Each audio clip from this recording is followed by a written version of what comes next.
आगे हम Dixon take की तरफ बढ़ते हैं। पहले एक बार नंबर्स अपने व्यूअर्स को बता दें कि नंबर्स आए कैसे।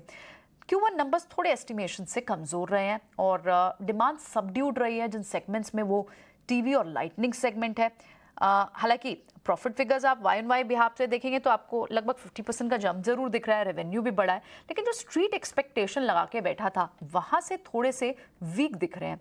सेगमेंट वाइज कहाँ कहाँ प्रेशर पड़ा है, क्योंकि कंज्यूमर इलेक्ट्रॉनिक्स देखे वहां पर थोड़ा प्रेशर दिख रहा है, लाइटनिंग सेगमेंट में आपको प्रेशर दिख रहा है, होम अप्लायंसेस में बहुत ही फ्लैट सी ग्रोथ दिखी है। तो एक बार समझ लेते हैं इस ब्रेकअप को भी। सौरभ कंपनी के सीएफओ हमारे साथ बने हुए हैं। Saurabh, good afternoon. हालांकि आपके लास्ट क्वार्टर की जो कमेंट्री थी सेगमेंट वाइज वो काफ़ी बुलिश थी, बहुत स्ट्रांग थी, कई सारे नए क्लाइंट्स भी आपने ऐड किए। इस क्वार्टर के रिजल्ट्स को एक बार थोड़ा सा हमारे लिए ब्रेकअप करें कि बड़े डिसअपॉइंटमेंट्स कहाँ कहाँ से आए। देखिए, पहली बात तो आपको ना इस क्वार्टर के रिजल्ट्स को लास्ट ईयर रिजल्ट से कंपैरिजन करना चाहिए, क्योंकि हर बिजनेस में कुछ ना कुछ सीजनैलिटी होती है और खासकर कंज्यूमर ड्यूरेबल बिजनेस जिसमें हम लोग ऑपरेट करते हैं। तो इसका आइडियल कंपैरिजन हमें Q1 लास्ट ईयर से करना चाहिए, क्योंकि हमारा रियल बिजनेस जो बढ़ता है वो Q2 से बढ़ता है। पहला क्वार्टर मोस्टली इन्वेस्टमेंट्स या मोस्टली बिजनेस एसी वालों का या कूलर वालों का होता है, एंड Q2 से ये टीवीज, वॉशिंग मशीन, दिवाली से पहले इनकी सेल्स जनरली में इंक्रीज होता है। सो वन एक तो कंपैरिजन Q4 से करना थोड़ा सा गलत रहेगा, बट अगर आप हर Q1 से कंपैरिजन करें लास्ट ईयर में, तो हमारी हर बिजनेस में मार्जिन एक्सपेंशन हुआ है। सौरभ, पॉइंट टेकन, ठीक है, सीजनैलिटी फैक्टर है और हम वाई वाई कंपेयर करते हैं, लेकिन अगर क्वार्टर क्वार्टर बेसिस पे एक बार आपके डिफरेंट सेगमेंट्स को एनालाइज करना हो, क्योंकि हमें पता है कुछ सेगमेंट्स तो आपकी बहुत ही अच्छी पकड़ है, लेकिन बाजार as street will expect to answer you, तो हम इसलिए आपसे क्वेश्चन भी पूछेंगे। तो टीवी और लाइटनिंग में हमने देखा कि थोड़े से वीक वॉल्यूम्स भी रहे हैं Q1 में, ये भी सीजनैलिटी फैक्टर है या फिर कोई और वजह भी रही है? डिमांड आउटलुक आपको इन सेगमेंट्स के लिए कैसे दिखता है? नहीं, आपकी बात ठीक है। टीवी और लाइटिंग में हमें डेफिनेटली डिमांड में थोड़ा वीकनेस दिखता है, थोड़ा म्यूटेड डिमांड है। वो जो लेटली अब थोड़ा-सा अपटेक दिख रहा है, हमारी ऑर्डर बुक Q2 की ठीक दिख रही है। As far as washing machine को ध्यान में रखें या मोबाइल फ़ोन्स को रखें, तो उनमें डिमांड अच्छी है, और एक हेयरेबल्स, वेयरेबल सेगमेंट जो कि अगेन ईएमएस सेगमेंट का पार्ट है, इन तीनों वर्टिकल्स में हमारी डिमांड अच्छी है। टीवी और लाइटिंग में येस, आप कह सकते हैं कि डिमांड थोड़ी-सी म्यूटेड रही है हमारी एक्सपेक्टेशन से। ओके, ठीक है, नो प्रॉब्लम। अगर हम EBITDA गाइडेंस पे भी बात करें, मार्जिन गाइडेंस जो आपने दी थी, क्योंकि FY24 के लिए वो आप एक बैंड दिया था, 4.25 से 4.5% के बीच में दिया था। क्या ये गाइडेंस यही रहेगी, मार्जिन गाइडेंस, या यहाँ पर आपको रिविजन करने वाले हैं? नहीं, मेरे ख्याल से 4 से 4.5% की गाइडेंस हम लोग मेंटेन करेंगे। क्लियरली हमारा Q2 बड़ा क्वार्टर होना चाहिए। हमने, अगर आप देखे होंगे, हर वर्टिकल में we are adding lot of customers. Mobile में खासकर हमारा बहुत बड़ा अपॉर्च्युनिटी साइज़ है। हमने काफ़ी नए कस्टमर्स ऐड करे हैं, जियो के, आइटेल के, Xiaomi का हमारा प्रोडक्शन Q3 से शुरू होगा, जो कि बहुत बड़ा कस्टमर है मोबाइल सेगमेंट में।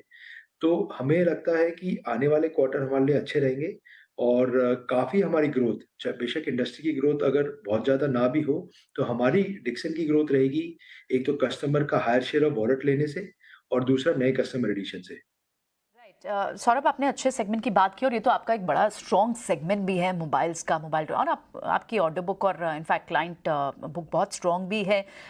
लेकिन आपने ये जो पिछली बार रिवेन्यू विजिबिलिटी की बात की थी और पर्टिकुलरली इसी सेगमेंट से बात की थी, वहाँ पर आप जो अभी व्यू बता रहे हैं, थोड़ा सा क्या आप नंबर्स में बता सकते हैं कि FY24 के लिए इस सेगमेंट को कितना परसेंट, किस पेस के साथ हम ग्रो होते हुए देख सकते हैं? सो हमें लगता है ये सेगमेंट हमारा ऑलमोस्ट 100% ग्रो कर सकता है एज़ कम्पेयर टू जो हमारे रेवेन्यू लास्ट ईयर थे। ये सबसे बड़ा ट्रिगर होगा कंपनी की ग्रोथ का। एंड मैं आपको कोई स्पेसिफिक नंबर नहीं बताना चाहता, बट क्लियरली हमें लगता है कि जो इंडस्ट्री की ग्रोथ होगी, उसमें से हमारी और डिक्सन की ग्रोथ कम से कम उससे बहुत ज़्यादा होगी। तो आउट परफॉर्म करेंगे हम लोग इंडस्ट्री ग्रोथ को, और उसमें से सबसे ज़्यादा ग्रोथ हमारी इस वर्टिकल में होगी, मोबाइल बिज़नेस में। लास्ट क्वेश्चन सौरभ, क्योंकि डिफरेंट डिविजन्स में आपने एक और बात जो हाईलाइट की थी न्यू ऑर्डर विजिबिलिटी की, उसमें बड़े ऑर्डर्स की बात की गई थी जियो भारत से। क्या वहाँ पर पाइपलाइन किस तरह से दिख रही है? क्या वहाँ पर कुछ फ्रेश अपडेट्स जो आप हमारे साथ शेयर करना चाहें? हाँ जी, तो हमने उनका इनिशियल इनिशियल ऑर्डर किया है अराउंड 1 मिलियन यूनिट्स का। हमारे पास उनकी ऑर्डर बुक है ऑलमोस्ट 15 मिलियन यूनिट्स की। अगर रेवेन्यू वाइज़ देखें तो ऑलमोस्ट हम लोग इस साल उनका 1500 करोड़ का रेवेन्यू करेंगे, और जो हमारी अंडरस्टैंडिंग है कि उसका काफ़ी इनिशियल सक्सेस रहा है मार्केट में। तो इनिशियल हमारे पास इतना ऑर्डर आया है और अगर वो मार्केट में और सक्सेसफुल रहा तो रिपीट ऑर्डर के भी चांसेस हैं। ठीक है, ऑल राइट। तो ये सारी बातें हुई सौरभ से, और ये बड़े सेगमेंट हैं, लेकिन अदरवाइज सौरभ, जैसे सीजनैलिटी फैक्टर की आप बात कर रहे हैं, कुछ पर्टिकुलर सेगमेंट्स हैं जैसे लाइटनिंग हुई या टीवी, तो क्या इनके पिकअप होने के चांसेस हैं नेक्स्ट क्वार्टर में? देखिए, लाइटिंग में एक जो बहुत बड़ी चीज़ हुई है, उसमें क्या हुआ है कि एलईडी बल्ब में बहुत प्राइसिंग इरोशन हुआ है। ऑलमोस्ट 25% से वैल्यू इरोड हुई है, जिसकी वजह से हमारा रेवेन्यूज़ भी कम रिफ्लेक्ट कर रहे हैं। तो लाइटिंग में हम काफ़ी नए प्रोडक्ट्स इंट्रोड्यूस कर रहे हैं, जैसे स्ट्रिप लाइटिंग है, स्मार्ट लाइटिंग सॉल्यूशंस कर रहे हैं, हम प्रोफेशनल लाइटिंग में आ रहे हैं। कुछ एक्सपोर्ट की अपॉर्च्युनिटीज़ हमारी हमने क्रैक कर ली हैं जर्मनी मार्केट की, और कुछ यूएस और यूरोप की अपॉर्च्युनिटीज़ को हम इवैल्यूएट कर रहे हैं और काफ़ी अच्छी डिस्कशन चल रही हैं। तो हमें लगता है लाइटिंग का एक थोड़ा टेम्परेरी फेज़ है, आगे आने वाले क्वार्टर में डेफिनिटली इस क्वार्टर से मच बेटर नंबर्स आएँगे। Alright Saurabh, wish you luck for your next quarter. बहुत बहुत शुक्रिया। आपसे नेक्स्ट क्वार्टर नंबर्स के बाद बात होगी। उम्मीद है कि आपकी कन्विक्शन जो आप बता रहे हैं वो नंबर्स में भी झलकेगी। Dixon is already doing so well और बाजार का काफ़ी पसंदीदा स्टॉक भी है। बहुत बहुत शुक्रिया आज समय देने के लिए और बात करने के लिए। एक बार एक फंडामेंटल राय भी ले लेते हैं। हमारे साथ राघवेंद्र बने हुए हैं। राघवेंद्र, आपने पूरी कॉन्वर्सेशन सुनी होगी जो मैंने अभी सौरभ के साथ की। क्या व्यू बन रहा है, क्योंकि ये स्टॉक डेफिनेटली वेल्थ क्रिएटर रहा है, यहाँ पर आप क्या पोजिशनल टारगेट्स देखते हैं, क्या व्यू बना रहे हैं इस नंबर्स को देख के? क्योंकि एक सीजनैलिटी फैक्टर के कारण थोड़ा सा कुछ पर्टिकुलर सेगमेंट्स हैं जहाँ वीक रह गए उनके नंबर्स। अदरवाइज आप क्या व्यू बना रहे हैं स्टॉक पे, क्या राय देंगे हमारे व्यूअर्स को? इनका आपने काफी अच्छे से जो वर्ड सिलेक्ट किया, सीजनैलिटी फैक्टर और margin pressure in the conversation, वो काफी हद तक मुझे लग रहा है डिक्सॉन पे रहेगा। और इनका जो ग्रोथ आया है वो मोबाइल सेगमेंट से आया है, जो कि एक low margin less profit segment है। इफ दैट कंटिन्यूज, ये स्टॉक अभी तक वेल्थ क्रिएटर रहा है, स्टॉक मार्केट का काफी पसंदीदा स्टॉक रहा है। But at 4100 will I buy Dixon technologies? The answer is no. Valuations पे काफी एक्सपेंसिव है। लास्ट 2 क्वार्टर्स का अगर ईपीएस देखेंगे तो पी मल्टीपल्स पे ये बहुत एक्सपेंसिव स्टॉक हो जाता है। आई थिंक अगर 50 रुपी का भी ईपीएस लिए फुल ईयर तो भी एक स्टॉक सुपर एक्सपेंसिव लगता है। So not at this level. It's a good company, great management commentary भी काफी कंफर्टिंग, काफी इंप्रेसिव थी।